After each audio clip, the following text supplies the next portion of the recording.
Holly Falk addresses this issue. She's not a Jehovah's Witness, but she sympathises with the witnesses, and she's done an in-depth investigation into the allegations both made in Australia, where there was about 1,000 complaints, but she said that the complaints should have been separated from family complaints and then complaints that have come from officials within the religion, such as the clergy. In this case, that would be the elders or ministerial servants in the congregation. So she said that what they've done is they've lumped them all together. And in the Australian case, more than 80% of all the cases were family members keeping it a secret, abusing their children, or relatives of the families abusing the children and keeping it a secret from the religious organisation until a later date. And also the reports in the Dutch and Belgian newspapers with government intervention were promoted and encouraged by the United Reformed Church in Holland, Netherlands. So that's interesting. These are concluding remarks, but I would suggest that you watch the whole video, which will be at the end of this snippet. A little bit more discussion, because the statistics have been shaped in each of these studies to make it look like the Jehovah's Witnesses are hiding active cases perpetrated by religious officials, and that's simply not true. In all three reports, the large number of cases reported are familial, yet this is downplayed, and in the media sometimes this is almost completely hidden. So I think that that's actually very unfortunate. Now this is the place where, again, I'd like to sort of preface my comments to say I understand on a personal level what it feels like to not get the justice you want. And at the same time, I think it's important to be realistic about which forces in our social system have responsibility and which ones where things become a lot more gray. So I would say that the age of the incidents, as in the year that things happened, the age of the victim at the time that they reported something, and their desires going forward, a variety of circumstances need to be taken into account, along with the fact that incest is the dominant category in all three reports.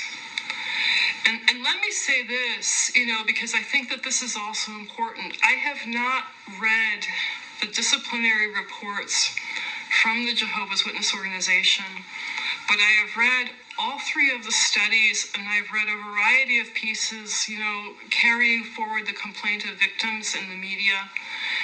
And something that becomes very, very obvious is that a number of these young people spoke to their parents, and their parents were the ones who chose to suppress this information.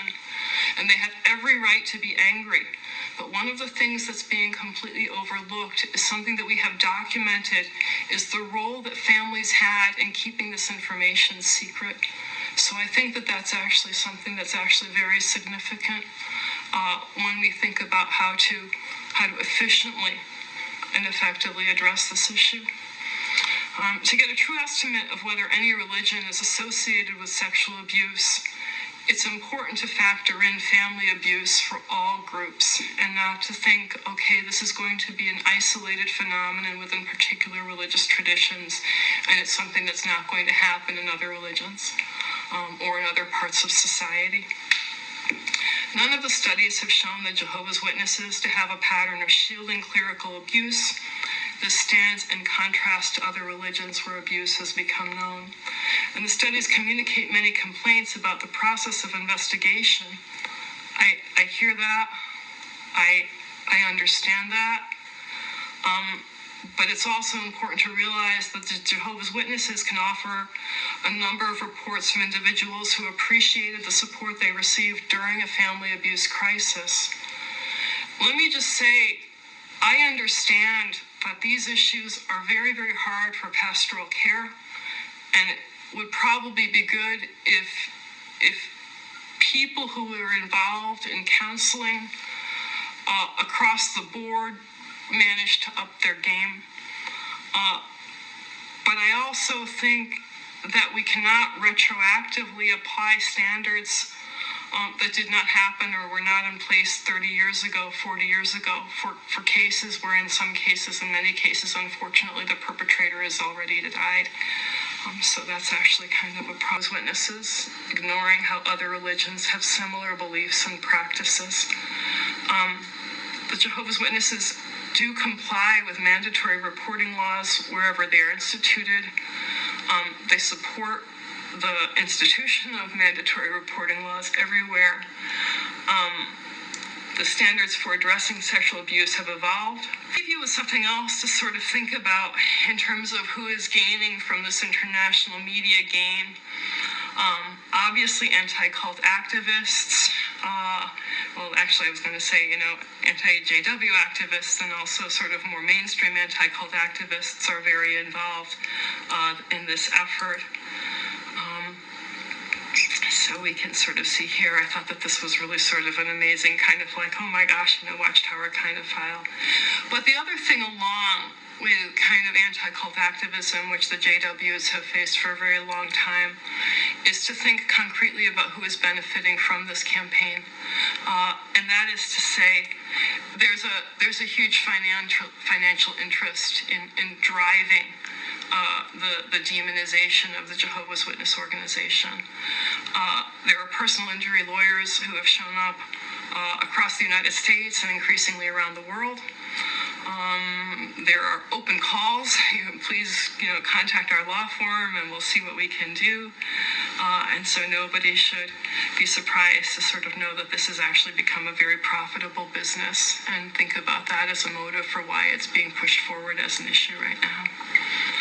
Let me conclude by noting that the Jehovah's Witnesses have a public statement. Jehovah's Witnesses abhor child abuse as a sin and crime. Our policies on child protection comply with the law, including any requirements for elders to report allegations of child abuse to authorities. The organization will continue to promote child protection education for parents. So I will end here. I'm sorry I went over. I thank everybody for your attention, and I look forward to seeing you hopefully sometime in person in addition to cyberspace. Thank you.